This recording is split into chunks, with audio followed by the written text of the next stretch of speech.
اور قدرت کا کرنا ایسا ہوا کہ بادشاہ کو ایک خواب آیا.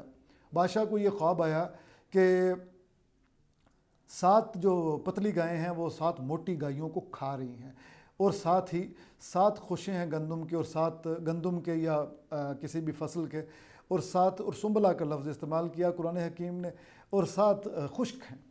تو درباریوں سے پوچھا گیا کہ اس کی کیا تعبیر ہو سکتی ہے, تو لوگوں نے کہا کہ نہیں, یہ اس طرح وہم ہے, آپ کا خیال ہے, تو کوئی اس کی سچ تعبیر نہیں بنتی. تو یہ لیکن جو قیدی تھا جس کو یوسف علیہ السلام نے قید میں بتایا تھا کہ تم دوبارہ بادشاہ کے دربار میں جاؤ گے اور وہاں اس کا جام بنایا کرو گے, تو یہ الرٹ ہو گیا اور اس نے کہا کہ بادشاہ سلامت, میں ایک بندے کو جانتا ہوں جو مجھے قید میں ملا تھا, اور وہ اس کی جو ہے نا تعبیر بتا سکتا ہے, تعبیر الرؤیا کرتا ہے, خوابوں کی تعبیر بتاتا ہے. تو بادشاہ نے کہا کہ بالکل ٹھیک ہے, آپ جائیے, جا کے اس شخص کو میرے دربار میں لے کے آئیے. تو جب وہ دربار میں آئے, آپ تشریف لائے یوسف علیہ السلام, تو آپ نے بتایا کہ اس کا مطلب یہ ہے کہ 7 سال تو اچھی گندم اور اناج اور فصل ہوگی, لیکن اس کے بعد 7 سال بہت بری جو ہے نا خشک سالی کے آنے والے ہیں, قحط پڑے گا مصر میں. تو اس کے لیے پھر اس کا ایک تدبیر ہے, وہ یہ ہے کہ آپ خزانے کی کنجیاں, خزانہ زراعت جو بھی ہے اس کی کنجیاں مجھے دے دیں. بادشاہ آپ ہی رہیں گے, لیکن یہ جو عزیز والا جو کام ہے یہ مجھے دے دیں. تو کہا یہ جاتا ہے کہ عزیز مصر کی جو پوسٹ تھی وہ پھر سیدنا یوسف علیہ السلام کو ملی, اور آپ نے اپنے حسن تدبیر سے یہ کیا کہ جو 7 سال جس میں اناج اگتا رہا, آپ نے کچھ سٹور بھی کیا, اور کافی سارا سٹور کر لیا, جو اس وقت کے پڑھولے تھے اس میں سٹور کر لیا. اور جب خشک سالی شروع ہوئی پورے علاقے میں شروع ہوئی, تو پھر ارد گرد کے شہر بھی, ملک بھی آپ سے وہ اناج لینے آتے تھے, اور آپ نے بہت اچھے طریقے سے مینج کیا اس کو, مطلب ریسورس مینجمنٹ جو ہوتی ہے وہ شاندار طریقے سے کی. اب یہ جو خبر ہے, ظاہر ہے خبر بھی اور قحط بھی, یہ دونوں پورے علاقے میں پھیل گئے. تو ان کے جو بھائی تھے وہاں تک بھی پہنچے, وہی بھائی جنہوں نے کنویں میں پھینکا تھا, ان تک بھی پہنچے. اور چلتے چلتے بتا دوں کہ قرآن حکیم نے یہ بھی بتایا کہ اسحاق علیہ السلام اس کو بہت پیار کرتے تھے سیدنا یوسف علیہ السلام کو, اور وہ اپنے بھائیوں کے ساتھ کبھی بھی نہیں بھیجنا چاہ رہے تھے. تو جب بھیج دیا تو خون آلود قمیض کا آپ نے ذکر سنا ہوگا, خون آلود کہیں سے لگا دیا بھائیوں نے, اور بتایا کہ بھیڑیا کھا گیا ہے. اور اسحاق علیہ السلام کو, یعقوب علیہ السلام کو بھیڑیا ہی کا ڈر تھا, اور یہی بتایا کہ بھیڑیا کھا گیا ہے. تو آپ کا دل نہیں مانا, صبر لیکن کر کے بیٹھ گئے, لیکن آہیں بھرتے تھے, روتے تھے, اور یوسف علیہ السلام کو یاد کرتے تھے. اور اتنا یاد کیا کہ آپ کی یاد کی وجہ سے رو رو کے آپ کی آنکھوں کی بینائی چلی گئی. اور قرآن حکیم نے بتایا کہ وہ ابید یعنی وائٹنس جو ہے نا وہ آ گئی. بہرحال تو یہ ہوا کہ خشک سالی میں آپ مینج کر رہے تھے, تو بھائی بھی آئے اناج لینے کے لیے. اب یوسف علیہ السلام نے تو پہچان لیا. تو صورتحال یہ تھی کہ جو جتنے لوگ آتے تھے اتنے کجاوے بھر کے اونٹوں پہ رکھ دیے جاتے تھے. تو 10 بھائی آئے, 11واں بھائی نہیں آیا. بنیامین علیہ السلام کو بھیجا نہیں یعقوب علیہ السلام نے. تو آپ نے بھائیوں نے کہا کہ ہمارا ایک بھائی بھی ہے پیچھے, ان کے لیے بھی ایک کجاوا دے دیں. تو آپ نے تو چونکہ پہچان لیا تھا, انہوں نے کہا کہ یوسف علیہ السلام نے کہ اگلی دفعہ آنا اور بھائی کو بھی لے کے آنا. تو جب اگلی دفعہ آئے تو آنے سے پہلے یعقوب علیہ السلام سے کہا کہ بھائی کو بھی بھیجیں. تو آپ نے کہا نا, تم نے پہلے بھی یہ کارستانی کی تھی, اب میں نہیں بھیجوں گا. تو بہرحال انہوں نے ضد کی تو بھیج دیا. جب یوسف علیہ السلام کے دربار میں آئے تو یوسف علیہ السلام نے اللہ کے حکم سے ایک تدبیر کی کہ ایک پیالہ تھا جس میں کہ بادشاہ جام نوش کیا کرتا تھا. تو اس کو بنیامین علیہ السلام کے ان کے رکھ دیا, کجاوے میں رکھ دیا. اور وہاں پہ جو بندہ تھا اس نے شور مچا دیا کہ چوری کر لیا ہے ان مسافروں نے ہمارا پیالہ, تو لے کے جا رہے ہیں. خیر ڈھونڈیا مچی جب, تو پتہ چلا کہ وہ تو واقعی اس پیالہ انہی مسافروں کے سامان میں سے نکلا. جب یہ مسافر نکل لیے وہاں سے تب کی بات ہے, مسافروں کو روکا گیا, تلاشی لی گئی, اسی میں سے نکلا. تو پھر اس سے پوچھا یوسف علیہ السلام نے, کیا بتائیں آپ سے کیا سلوک کیا جائے. تو بھائیوں نے کہا کہ جس شخص سے نکلا ہے اس کو آپ رکھ لیں. وہ بنیامین کے سامان میں سے نکلا تھا, تو بنیامین کو رکھ لیا گیا. لیکن یہودا جو سب سے بڑے بھائی تھے, یہ وہی ہیں جہاں سے یہودی بنی اسرائیل, تو یہودا کو نے کہا کہ دیکھو باپ سے وعدہ کیا تھا یوسف علیہ السلام سے پہلے تم نے برا کیا, اب ہم بنیامین کو بھی نہیں لے کے جا سکیں گے, تو میں نہیں جا رہا آپ کے ساتھ. آپ بھی رک گئے. تو بھائی واپس گئے. تو واپس جانے سے پہلے ایک بڑا مزیدار واقعہ ہوا کہ یوسف علیہ السلام نے اپنی قمیض ان کو دی اور کہا کہ یہ جو ہے نا اپنے بوڑھے باپ کو دینا جو یوسف کو یاد کرتا ہے، اور آپ کے چہرے پہ لگانا، قرآن حکیم پہ ہے چہرے پہ لگانا، آنکھوں پہ لگانا. جب آپ نے چہرے پہ لگائی، آنکھوں پہ لگائی، تو آپ کی بینائی واپس آئی، اور آپ نے یہ بھی کہا کہ مجھے یوسف کی خوشبو آ رہی ہے. تو بہرحال اب یہ ہے کہ یوسف علیہ السلام نے یہ بھی کہہ رکھا تھا کہ اگلی بار جب جانا تو بنیامین کو ساتھ لے کے جانا. وہ بنیامین وہیں پہ رک گئے. جب یہ واپس آئے تو پیغام یہ بھی دیا آپ نے یوسف علیہ السلام نے کہ اب تم اپنے سارے خاندان سمیت آنا، ماں باپ کو بھی لے کے آنا. تو جب تیسری بار آئے بنیامین تو وہیں پہ رہ گئے تھے دربار میں. تو جب وہ واپس آئے تو پھر یوسف علیہ السلام نے اپنا ڈسکلوز کیا، بنیامین کو بھی بتا دیا کہ میں آپ کا بھائی ہوں، آپ نے فکر نہیں کرنی. اور اپنے والدین کو، قرآن حکیم میں ہے دونوں والدین، پیرنٹس، ان کو اپنے تخت پہ بٹھایا اور بھائیوں کو بتایا. تو بھائیوں نے کہا کہ ہم سے بڑی بھول ہوئی، بتائیں ہم جو سلوک کرنا ہے کر لیں. تو وہاں پہ سیدنا یوسف علیہ السلام نے سب کو معاف کیا. اور جب آپ تخت پہ موجود تھے تو سب لوگوں نے پھر سجدہ تعظیمی کیا. تو پھر حضرت یوسف علیہ السلام نے یعقوب علیہ السلام کو مخاطب کر کے کہا کہ دیکھیے والد صاحب، یہی وہ خواب ہے جہاں سے میں نے آپ نے فرمایا تھا، جہاں سے یہ قصہ شروع ہوا تھا، اور یہی وہ ستارے ہیں جو مجھے سجدہ کر رہے ہیں. تو بہرحال یہاں پہ یہ قصہ ختم ہوتا ہے. میں کوئکلی آپ کے سامنے یہ عرض کرتا چلوں کہ یہ قصہ شاندار قصہ ہے. اس پر ایک باقاعدہ تیسرا دن ہے، تیسری ایپیسوڈ، وہ متقاضی ہے کہ ہم اس کا ذکر کریں، ہم اس پہ بات کریں، ہم اس کے حسن پہ بات کریں، اس کے تمام پہلوؤں پہ بات کریں کہ کس طریقے سے یہ جو قصہ ہے یہ اللہ تعالیٰ نے قرآن حکیم میں بیان فرمایا ہے. ایک طویل صورت ہے، 111 آیات پہ مبنی ہے. اس کی ڈکشن پہ بات کریں، اس کی بنت پہ بات کریں، اور اس کے شان نزول پہ بھی بات کریں. شان نزول پہ اگر ہم اسی ایپیسوڈ میں بات کر سکیں تو وہ یہ ہے کہ قریش یہ کہتے تھے، پوچھتے تھے نبی کریم صلی اللہ علیہ وسلم سے کہ بتائیں یہ جو بنی اسرائیل ہیں یہ مصر میں کیسے پہنچے اور پھر موسیٰ علیہ السلام کے ساتھ واپس کیسے آ گئے. تو یاد رہے کہ بنی اسرائیل کی کتابوں میں جو مصر کے بادشاہ ہیں ان کا نام فرعون ہی ہے، جو یوسف علیہ السلام کے ساتھ جن کا مکالمہ رہا، جبکہ قرآن حکیم نے ان کو فرعون نہیں کہا. یہ کوئی اور تھے جو چرواہے بادشاہ تھے اس زمانے کے. تو یوسف علیہ السلام کا معاملہ ان کے ساتھ رہا. اور بالکل یہ بات جو ہے اب لوگ جانتے ہیں، اور لوگوں کو وہاں پہ کنویں کے اور باقی آثار بھی ملتے ہیں جس کنویں میں پھینکے گئے حضرت یوسف علیہ السلام. تو جناب یہ آج کا قصہ تھا آپ کے سامنے. یوسف علیہ السلام کا کنویں سے کی جو نیچائی ہے، پستی تو نہیں کہنا چاہیے، مجھے اچھا نہیں لگ رہا، ہم یہی کہیں گے کہ اس کی جو نچلی طے ہے وہاں سے اللہ تعالیٰ نے ان کو تخت تک پہنچایا. تو یہ قصہ ایک ایسے نوجوان بلکہ لڑکے کا جس کو کنویں میں پھینک دیا گیا تھا، اس کے بعد پھر غلام بنا کے بیچا گیا، اس کے بعد پھر اس پہ الزامات لگے طرح طرح کے، اور اس کے بعد پھر اس کو پوری قوت و طاقت کا وہ جو اختیار ملا، اور پھر انہیں بھائیوں نے سجدہ تعظیمی ان کے سامنے کیا. یہ جو عروج کی کہانی ہے، یہ جو جس کو ہم آج کے جدید زمانے میں پرسنل گروتھ اینڈ ڈیولپمنٹ کی کہانی کہتے ہیں یا سکسیس سٹوری کہتے ہیں، یہ سٹوری کس طریقے سے قرآن حکیم نے اس کا بیان کیا ہے یہ ہم آپ کی خدمت میں عرض کریں گے. بس چلتے چلتے آخری بات یہ ضرور کہتے چلیں کہ رسول اللہ صلی اللہ علیہ وسلم کی زبانی کفار مکہ کو یہ قصہ سنانا، اس میں حکمت یہ تھی، ایک تو یہ کہ یہ مکی زندگی کے آخری دنوں کا جو ہے نا وہی ہے. دوسرا یہ کہ یہ بتانا کہ جس طریقے سے تم اپنے بھائی یعنی قریشی محمد عربی ان کے ساتھ سلوک کر رہے ہو صلی اللہ علیہ وسلم، تو ایک دن یہ ہوگا کہ جس طرح یوسف کے بھائیوں نے ان کو سجدہ کیا ہے علیہ السلام، اسی طرح تمہیں بھی ایک دن اس کے سامنے سر جھکانا پڑے گا. تو بالکل ایسا ہی ہوا. فتح مکہ آپ ذہن میں لے کے آئیے تو بالکل سامنے وہ دست بستہ کھڑے ہیں قریش مکہ، اور کانپ بھی رہے ہیں اور پوچھ بھی رہے ہیں کہ آپ ہمارے ساتھ کیا سلوک کریں گے. تو نبی کریم صلی اللہ علیہ وسلم نے بھی بالکل وہی سلوک کیا جو سیدنا یوسف علیہ السلام نے اپنے بھائیوں کے ساتھ سلوک کیا تھا جب وہ ایک مجرم بنے دربار میں کھڑے تھے. اور یہ بالکل وہ ریپیٹیشن ہے. تو گویا ایک طرح سے اللہ تعالیٰ نے اس صورت کے نزول کے ساتھ کئی طرح کے واقعات ہوئے. نمبر ایک تو یہ کہ کفار کا یہ جو ایک چال تھی کہ آپ کو غلط ثابت کریں، اس کو غلط ثابت کیا اور نبوت کا ثبوت دیا. اور نبی کریم صلی اللہ علیہ وسلم کو کہا بھی کہ آپ کو یہ قصہ پہلے سے معلوم نہیں تھا، ہم آپ کو بتا رہے ہیں. اور پھر یہ بھی کہ جو آپ کو قرآن حکیم کے ذریعے یہ بھی بتایا گیا کہ بھائی آپ نے اگر ان کے ساتھ سلوک اچھا نہ کیا تو الٹیمیٹلی وہی حال ہوگا جو کہ وہاں پہ برادران یوسف کو بھی سبمٹ کرنا پڑا، سرنڈر کرنا پڑا، آپ کو بھی الٹیمیٹلی سرنڈر کرنا پڑے گا. تو وہی ہوا فتح مکہ میں.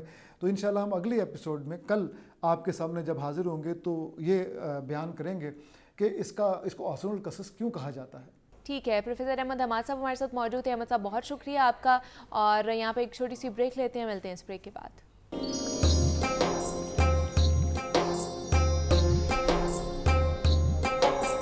روح رمضان ہے رمضان،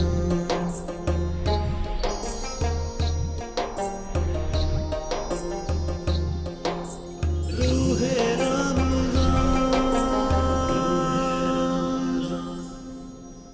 روح رمضان کی ٹرانسمیشن میں آپ سب لوگوں کو خوش آمدید کہتے ہیں. اور جناب آج کا جو ٹاپک ہے بہت ہی خوبصورت ترین ٹاپک. آج ہم نے درود السلام کے حوالے سے بات کرنی ہے. خاص طور پر درود السلام دراصل اللہ کے حضور میں کی جانے والی بہت ہی اعلیٰ درجے کی ایک دعا بھی ہے اور عبادت بھی ہے، جو رسول اللہ سے اپنی ایمانی وابستگی اور وفاداری کے اظہار کے لیے آپ کے حق میں کی جاتی ہے. اور یہ دعا آپ سے محبت اور آپ کے حقوق اور آداب میں سے ہے. اس کا حکم خود اللہ تعالیٰ کی طرف سے قرآن پاک میں بڑے پیارے اور مؤثر انداز میں دیا گیا ہے. ارشاد باری تعالیٰ ہے کہ بے شک اللہ تعالیٰ اور اس کے فرشتے رحمت بھیجتے ہیں اس پیغمبر پر. اے ایمان والو، تم بھی آپ پر رحمت بھیجو اور خوب سلام بھیجا کرو. صلاۃ و سلام کی اہمیت کیا ہے کہ اللہ تعالیٰ نے قرآن پاک میں بہت سارے احکامات ارشاد فرمائے، بہت سارے انبیاء کرام کی توصیفیں اور تعریفیں بھی فرمائی ہیں، ان کے اعزاز و اکرام بھی فرمائے ہیں. حضرت آدم علیہ السلام کو پیدا فرمایا تو فرشتوں کو حکم دیا کہ ان کو سجدہ کیا جائے، لیکن کسی اعزاز و اکرام میں یہ نہیں فرمایا کہ میں بھی یہ کام کرتا ہوں تم بھی کرو. یہ اعزاز و اکرام صرف سید الکونین فخر دو عالم ہی کے لیے ہے کہ اللہ نے صلاۃ یا درود و سلام کی جو نسبت ہے اولاً اپنی طرف اور اس کے بعد اپنے پاک فرشتوں کی طرف کرنے کے بعد مسلمانوں کو حکم فرمایا کہ اللہ اور اس کے فرشتے درود بھیجتے ہیں، اے مومنو تم بھی درود و سلام بھیجو. تو اس سے بڑھ کر اور کیا فضیلت ہوگی کہ اس عمل میں اللہ اور اس کے فرشتوں کے ساتھ مومنین کی شرکت بھی ہے. اللہ اور اس کے فرشتے ہمیشہ درود بھیجتے رہتے ہیں نبی کریم صلی اللہ علیہ وآلہ وسلم پر، اور ان پر تو اللہ خود درود و سلام بھیجتا ہے. اسی سے آپ کا خصوصی کمال ظاہر ہو گیا کہ اس آیت کی تفسیر میں حضرت ابن کثیر رحمۃ اللہ فرماتے ہیں کہ اس میں اللہ نے اپنے بندوں پر ظاہر کیا کہ ان کے نزدیک اپنے پیارے حبیب کا کیا رتبہ ہے اور کیا شان ہے، کہ اللہ تعالیٰ اور ملائکہ مقربین بھی آپ کی کیا ثنا کرتے ہیں تاکہ ہر جگہ آپ کی تعریف اور ثنا سے گونج اٹھے، اور زمین و آسمان کے درمیان ساری فضا محبوبیت اور رفت شان محبوب سے معطر اور منور ہو جائے. امام بخاری رحمۃ اللہ نے لکھا ہے کہ اللہ کے درود کا مطلب آپ کی تعریف کرنا، اور فرشتوں کے سامنے اور فرشتوں کا درود ان کا دعا کرنا ہے. بعض علماء نے لکھا کہ اللہ تعالیٰ کا درود بھیجنے کا مطلب حضور اقدس صلی اللہ علیہ وآلہ وسلم کو مقام محمود تک پہنچانا ہے، اور وہ مقام شفاعت ہے. اور ملائکہ کے درود کا مطلب ان کی دعا کرنا ہے. حضور اقدس صلی اللہ علیہ وآلہ وسلم کی زیادتی مرتبہ کے لیے اور حضور کی امت کے لیے استغفار، اور مومنین کے درود کا مطلب حضور کا اتباع اور حضور اقدس کے ساتھ محبت اور حضور کے اوصاف جمیلہ کا تذکرہ اور تعریف کرنا ہے. تو اس سے پتہ چلتا ہے کہ اللہ نے خود جس عمل کے لیے، جو عمل اس نے خود کیا وہی عمل فرشتوں سے بھی کروایا، اور اسی کا حکم وہ مسلمانوں کو، تمام مسلمانوں کو دے رہا ہے کہ جس طرح میں خود اور میرے فرشتے رسول پاک صلی اللہ علیہ وآلہ وسلم پر درود بھیجتے ہیں، تم بھی درود بھیجو. تو آج خاص طور پر ہم اسی پر بات کریں گے، درود السلام کے حوالے سے اس کی اہمیت اور اس کی فضیلت بیان کرنے کی کوشش کریں گے کہ جو عمل اللہ پاک خود کرتے ہیں اسی کا حکم مسلمانوں کو بھی دیا گیا ہے. تو اس کے پیچھے کتنا اس کے آداب اور اس کا کتنا فضل ہوگا ہمارے اوپر کہ ہم جب درود و سلام بھیجتے ہیں. تو اس پر بھی بات کریں گے. ڈاکٹر پیر طارق شریف زادہ صاحب ہمارے ساتھ موجود ہوں گے, مزید بھی ڈسکشن کریں گے, لیکن یہاں پہ ایک چھوٹی سی بریک لیتے ہیں. بریک پہ جانے سے پہلے نعت رسول مقبول ہے وہ سنتے جائیے. یا مصطفیٰ تا ہو پھر اذن حاضری کا, یا مصطفیٰ تا ہو پھر اذن حاضری کا, کر لوں نظارہ آ کر پھر آپ کی گلی کا, یا مصطفیٰ تا ہو ایک بار پھر دکھا دو رمضان میں مدینہ, ایک بار پھر دکھا دو رمضان میں مدینہ, بے شک بنا لو آقا, بے شک بنا لو آقا, مہمان دو گھڑی کا, بے شک بنا لو آقا, مہمان دو گھڑی کا, یا مصطفیٰ تا ہو روتا ہوا پھر آؤں داغے جگر دکھاؤں, روتا ہوا پھر آؤں داغے جگر دکھاؤں, افسانہ بھی سناؤں میں اپنی بے بسی کا,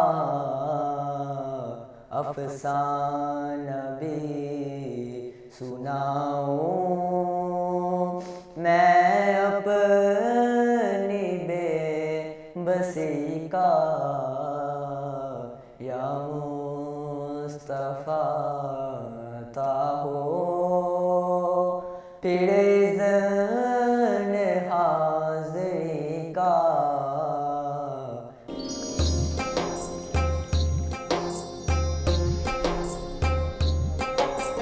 روح رمضان ہے رمضان,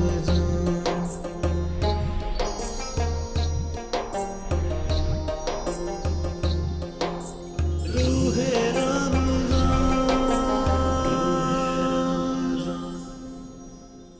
روح رمضان کی ٹرانسمیشن میں ایک مرتبہ پھر سے آپ سب لوگوں کو خوش آمدید کہتے ہیں. اور جناب درود و سلام کے حوالے سے آج ہم نے بات کرنی ہے کہ اس کی اہمیت اور فضیلت کیا ہے. ڈاکٹر پیر طارق شریف زادہ صاحب ہمارے ساتھ موجود ہیں ان اسٹوڈیو میں, معروف سیرت اسکالر ہیں. ڈاکٹر صاحب آپ کو خوش آمدید کہتے ہیں ٹرانسمیشن میں, کیسے ہیں آپ؟ بہت شکریہ, الحمدللہ بالکل ٹھیک. ڈاکٹر صاحب آج ہم نے درود و سلام کے حوالے سے خاص طور پر اس کی اہمیت اور فضیلت پر جو ہے نا آج ہم نے سیگمنٹ رکھا ہے, تو اس کی اہمیت اور فضیلت بیان کریں. بسم رب محمد کریم علیہ الصلوۃ والتسلیم. سب سے پہلے تو یادآوری کا شکریہ, اور آج کا عنوان بھی رسول رحمت صلی اللہ علیہ وسلم کی نسبت اور تعلق سے ایسا ماجرا پرور اور روحانیت پر سے بھرپور عنوان ہے کہ اس کا تصور کرتے ہی ایک عجیب طرح کی سرشاری جو ہے وہ حاصل ہونا شروع ہو جاتی ہے. انسانی تاریخ کے اندر جتنا بھی الہام اللہ کی طرف سے ہدایت کی شکل میں انسانوں تک پہنچا, ان میں عبادات کا ایک بڑا اہم جو ہے وہ حوالہ ملتا ہے۔ عبادات ہمیشہ بندوں کو اللہ کے قریب کرنے کا ذریعہ بنتی ہیں، لیکن انسانی تاریخ میں کوئی عبادت ایسی نہیں ہے جس کے بارے میں انسان یقینی طور پر یہ کہہ سکے کہ یہ عبادت اللہ کے ہاں ویسی قبول کی جا رہی ہے جیسے یہاں پر ادا کی جا رہی ہے۔ یعنی ہر عبادت جو ہے اسے کسی نہ کسی درجے پہ ریاکاری کا خطرہ ہے، نقص نیت کا خطرہ ہوتا ہے اس کے اندر، لیکن یہ ایک واحد عبادت ہے درود پاک کہ جو کسی بھی درجے پہ کر رکھی گئی ہو۔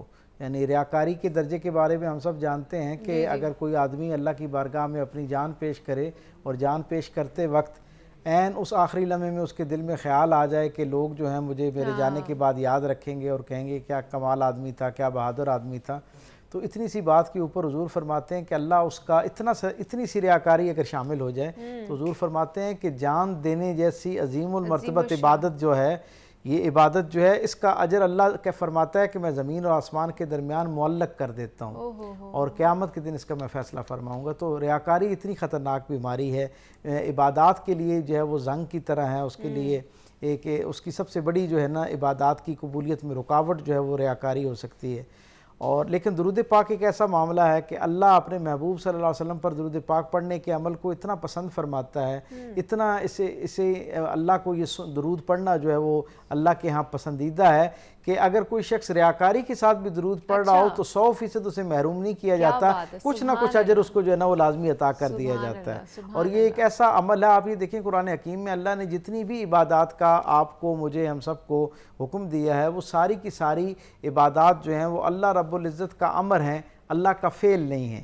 یعنی اس کا کیا مطلب ہے کہ وہ سارے عبادات اللہ کا حکم ضرور ہیں لیکن وہ اللہ کی اپنی عمل کا حصہ نہیں ہیں۔ مثلا اللہ آپ کو اور مجھے نماز پڑھنے کا حکم دیتا ہے تو نماز پڑھنا اللہ کا امر ہے، اللہ کا فعل نہیں ہے۔ اللہ ہمیں نماز پڑھنے کو کہتا ہے، خود نہیں پڑھتا۔ نماز، روزہ، حج، زکوٰۃ، آپ عبادت کی کسی ذیل میں بھی دیکھیں تو آپ کو اندازہ یہی ہوگا کہ سارے جو عبادات کے ذیل میں احکامات ہیں وہ سارے اللہ کے اوامر ہیں، ان میں سے کوئی بھی اللہ کا اپنا عمل نہیں ہے۔